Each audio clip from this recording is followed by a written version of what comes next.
Welcome back to Out Loud with Steve and Mal. This week on our Cornered Celebrity is one of my great friends. He is one half of the greatest recording artist and duo of all time.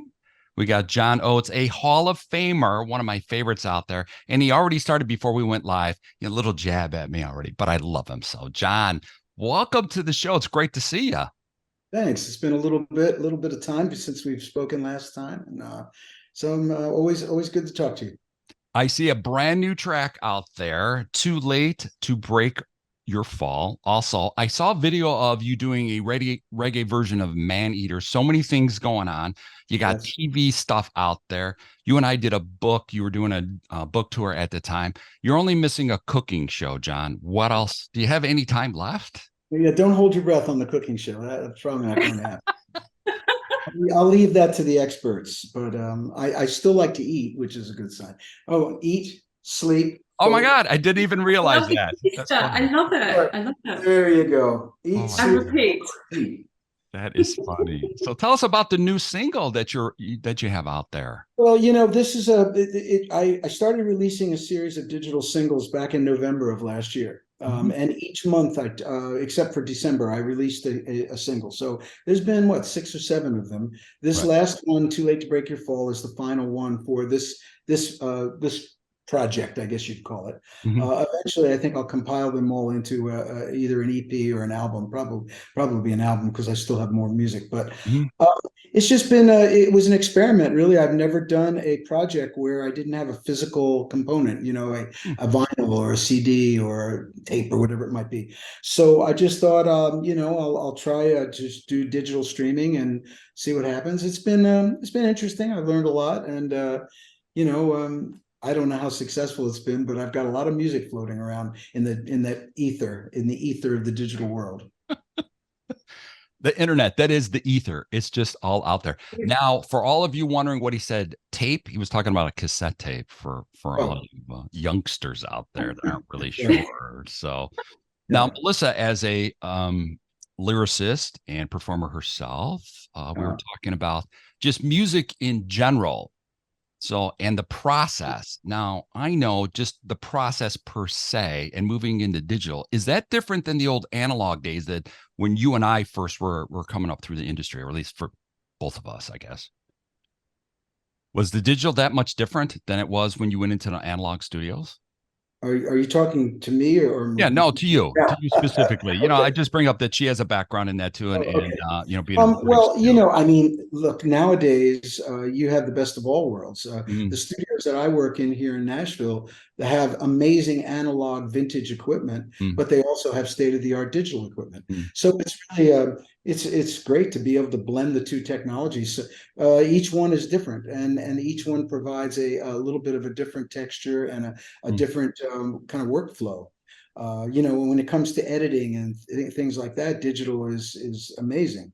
But sometimes recording, you want to get the warmth and the textural feeling and sound that only analog can provide. Tubes and tape and things like that. So it's really different tools for different moments, I guess you'd say. So, John, your process with songwriting, do you find that you use the same technique when you kind of go into the studio environment, or do you kind of write the song, kind of the lyrics first, or do you find that it's kind of the music that comes? Do you have a way with the way you kind of have your process? I don't have any hard and fast rules. I think the best rule is that there are no rules. Absolutely. You know what I mean? You just try to be open creatively to whatever happens. And I think that the thing about songwriters, and if you're a songwriter, you understand that,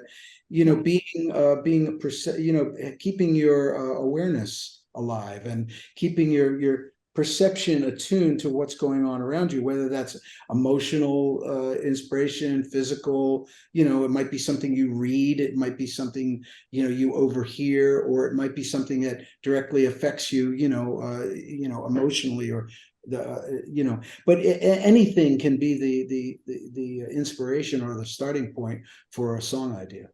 Absolutely. And it's having that kind of recording equipment to kind of get it down or to write it down on the pad, because it can come at Yeah, any time of day. Absolutely. Yeah. I leave a pad. There you go. just capture it. Just capture it. Exactly. And record. Yeah. Fantastic. So are you using your phone a lot? when you just kind of grab your I use my phone to jot down ideas. I just go into the voicemail app and just click it and sing something, or or hum something, or if I have a guitar, I might just do a series of chord progression, just something to capture an idea. I don't really record on my phone. I do, however, I do use GarageBand Mm. on So do and I. you Yeah, really do? I Yeah, do. I I, do. Yeah. I, I love GarageBand. A lot of people, goof on me and laugh at me, but I have um, the same. I I don't. I'm a terrible engineer. I don't want to be a good engineer. I don't want to devote the time.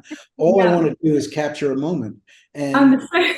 That's brilliant. That's great to hear that from you because I'm glad we're. I send an idea to the producer and then he's like, where did you get that from? And I'll say, oh, it was some beats that I've taken off GarageBand and I want to recreate it. And they're like, okay, but you can't do it that way, Melissa. You need to do it this way. And it's just like, but I want it that way. That's not true. That's not Yeah, true. You can do it that way. exactly. I'm You can making do their it. job awkward, but I don't care. I get what I want. So That's right. yeah. And exactly. And you shouldn't care as long as you're Yeah. getting what you want.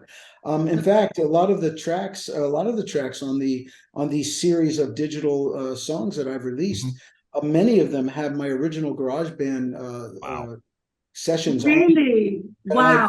that I Ah, sent to the studio, and I would send yeah. them to my engineer in the studio. And once he got over the fact that I wasn't using Pro Tools, he just said, "Okay, I got it," and he would just transfer Oh, them. He would grab them and rip them and transfer them, and then I'd go into the studio with live musicians, and sometimes we'd play right over my tracks, and sometimes my tracks would end up on the record, and sometimes they didn't. I But love that. it's always a better place to start if you Mm, can play something for someone, Mm.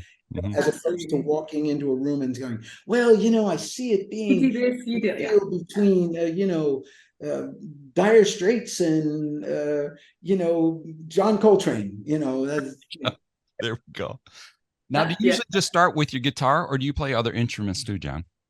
I play other instruments very poorly. Mm. I can dabble on keyboards, and of course I use a keyboard when I'm sampling or sometimes programming. But no, I'm a guitar player, and I basically pretty much guitar oriented stuff. Hmm. Now, would you say most of your stuff, if you go back, now I mentioned the reggae version of Maneater, and we spoke of this years and years ago. Walk me through how you started with that song, how it felt, and where it kind of ended up for the final version of it. Well, in 1983, I was vacationing in Jamaica. Mhm. Came back to New York City, and I was thinking, I was hearing a lot of reggae. It was in my brain, and I came up with this idea for Maneater, that about a. It was actually initially inspired by a woman who told a very filthy joke, and she was very beautiful, but her her filthy vocabulary was in stark contrast to her great beauty. And I thought that was interesting and exciting and scary all at the same time. So I said, she would chew you up and spit you out. She just kind of appeared to be very aggressive and, over the top. And Yeah. so I started to write this book, oh, here she comes with this, oh, here she comes. Watch out, boy, she got to chew you up. I'm even singing like a Jamaican guy, Right. right? Love Well, that. a really poor version of it. Anyway, so then I got with Daryl. I played it for him, and he was like, he really liked it, but he Mhm. said, I don't think it's going to fit into where the particular album we were making at the time. So we revamped it as the song that you all know. But it's always been in my head. I guess it was about a year and a half ago, maybe 2 years ago. I did a podcast with Questlove, and I told him that same Mm. story. Mhm. And all his people on the podcast started commenting, "Oh, you should go. You should record it as a reggae song. We want to hear Sure. it." And so I got a hold of a good friend of mine named Native Wayne Jobson, he's a DJ, he's a record producer. He worked with No Doubt. He's worked with the Wailers. He's a great guy, and we were talking about it, and he said, "Man, you should." He said, "Let me put an all-star reggae session together for you, and Yeah. we'll do it the right way." And so I went to Kingston, and I was in Kingston for 3 days, and we had guys who had played with Toots and the Maytals, Bob Marley, Wow. uh, you know, Sly Dunbar was on drums, Chena Smith was on guitar, and these were like the real guys, the real dudes. And so we recorded it, and it was an amazing experience. And I released it a few months ago. Just amazing. Did it match what you thought it would sound like years ago? Do you think? No, not really. It was them. It was them putting their stamp on it. Right. I tried to just kind of stay out of the way and just guide the process, because what I did was I changed the chords. I didn't want to I didn't Wow. want to just recreate the song with a different beat. What Right. I wanted to do is I wanted to approach it as if I was a new artist, or no, let's put it this way. I wanted to approach it as if I was an artist that wasn't associated with Hall & Oates in any way, Right. and how I would reinterpret the song. So I Mhm. changed some of the chords, I changed some of the melodies. Most of the lyrics are identical, pretty much identical. Mhm. But on the hook, I took it to a different place chromatically. I added some different chords and a little bit different melody. So I wanted to do something with it that kind of set it apart. So it wasn't just the same song with a different beat. Yaman, as they say. Uh, So maybe you got another place to go when you're down in the Caribbean and stuff. So oh the yeah, John Oates Caribbean Band and Bob Marley Reborn. How about It's yeah. a brilliant. I love it. I love what you've done with it. So how do you make that transition from kind of Jamaica, Kingston, going over to Nashville? It's just like you're doing so much in Nashville at the moment, and Well, you're yeah, I've been living in Nashville for 15 years. So it's been, I'm well entrenched in the music community here in Nashville. When I came here, I didn't know what was going to happen. I just knew that I, wanted to have some fresh, fresh perspective on music at the time, and in the early 2000s. And I became part of the Americana roots music community. Hmm. Made friends with a lot of people like Sam Bush and Jerry Douglas and Bela Fleck and people like that, and started to. It kind of, what it did was really, because I played a lot of folk and blues, or, kind of traditional American roots music as a kid, way before I met Daryl. So by getting involved with the Americana music community here in Nashville, it kind of reawakened my early influences. And so I got to tap into that, and from there I used it as a jumping off point to create a kind of solo persona, a musical persona. Mm-hmm. So do people uh, say what when you walk around Nashville, everyone's in Nashville right now. People know who you are when they see you. Like sometimes, you know how it is, like even Los Angeles, people kind of look, is that not? I would think that you would be a staple now that you've been there 15 years. Like if you were to walk into what is that? The diner, Bluebird Cafe. Well, if I go into the Bluebird, I'm going to go there to play, so Right. people definitely know who I am. no, You yeah, know? No, I mean, I don't know. I was in Whole Foods yesterday. I ran into a session musician, There you but go. it's like living in New York. Right. You can wander around New York and pretty much people don't care, or they don't Right. notice you. Right. Uh, Nashville's the same. If I go to a music event Mm-hmm. where people are kind of focused, thinking about, of Mm-hmm. course, yeah. But for the most part, no, I could just pop around, do It's my kind of thing. the beauty of it, being in great, Nashville. great, Oh, yeah. John, how did your journey start? When was the first kind of like moment that you kind of like picked up your guitar and just thought, this is what I want to do? Well, it started as a singer, as a little kid. I sang as literally as time I could talk. I have a recording of me singing at 4 years old, singing like a oh, nursery.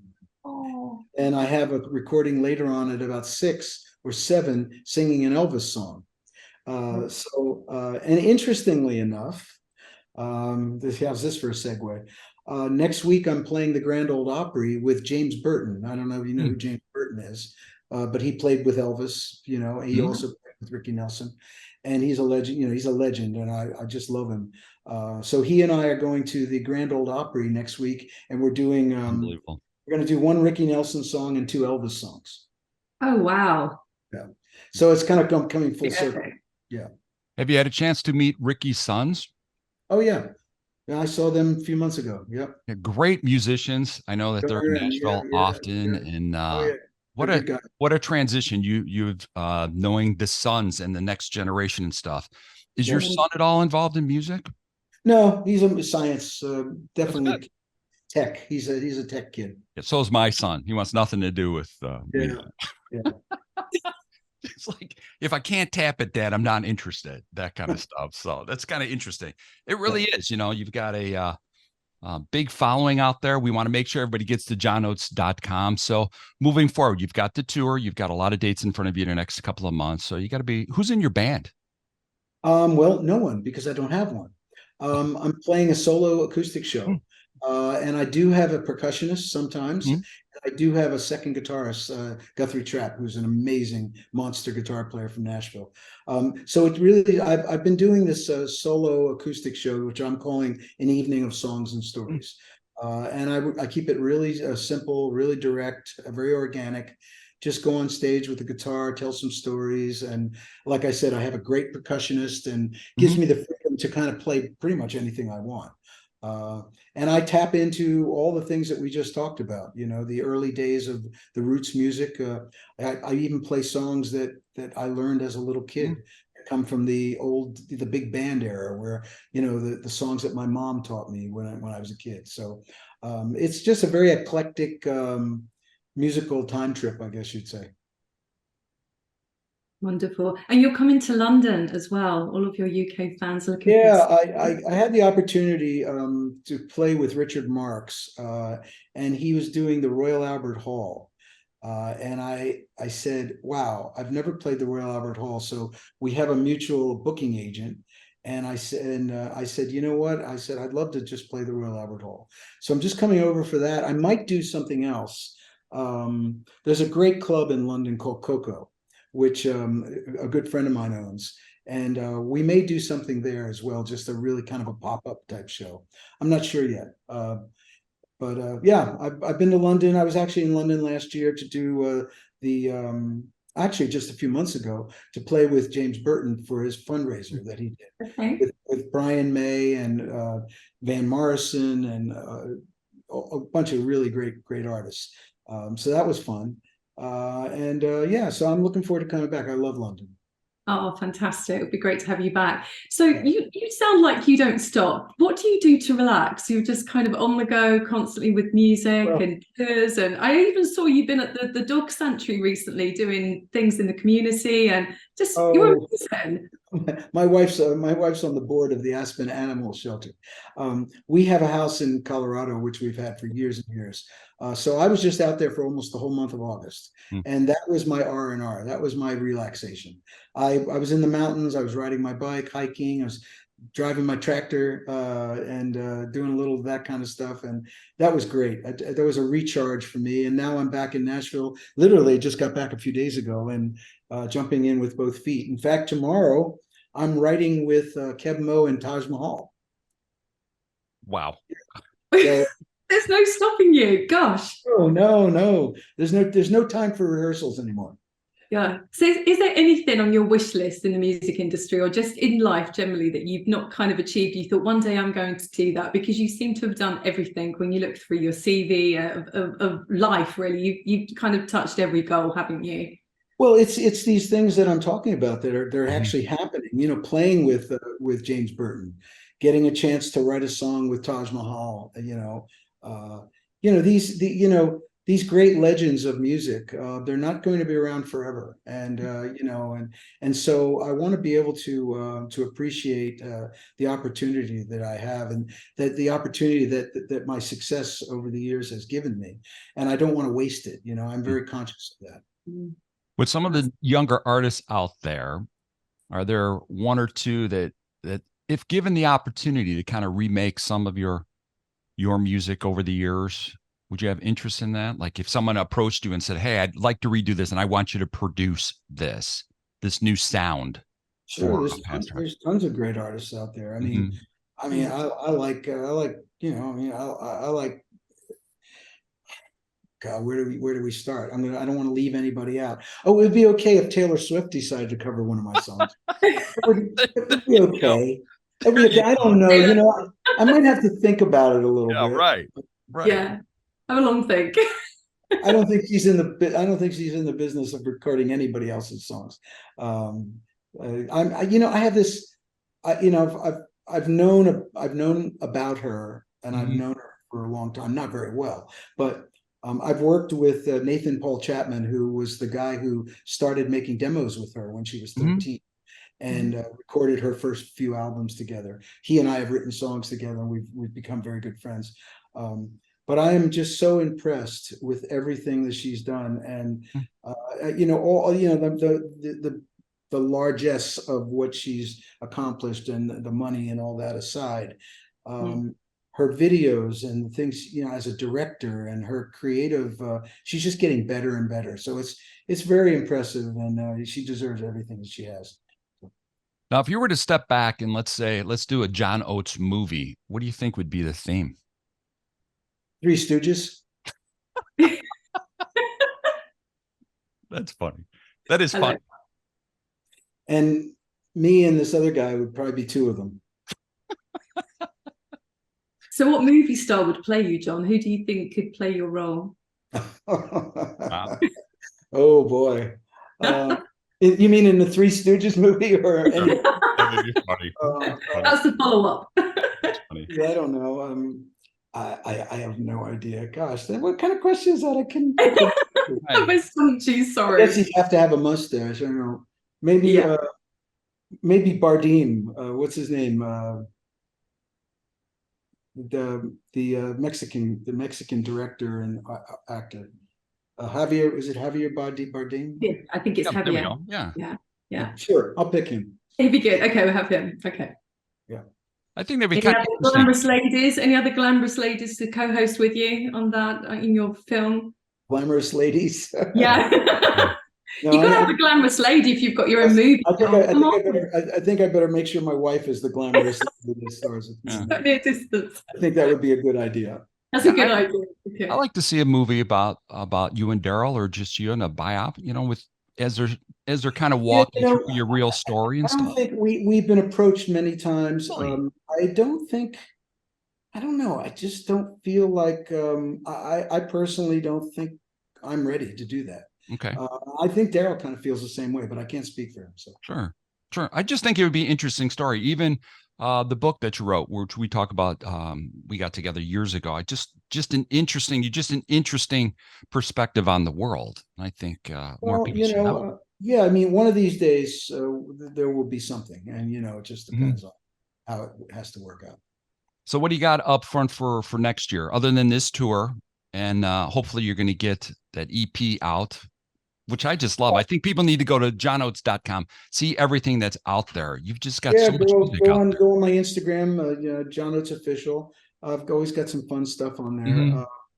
But I'm doing shows starting this week with the Opry and the Country Music Hall of Fame Theater, and then going up we'd go to Saratoga and Boston and Atlanta, and then there's going to be some shows in November, but they're all small, intimate venues where I can do this singer-songwriter type show.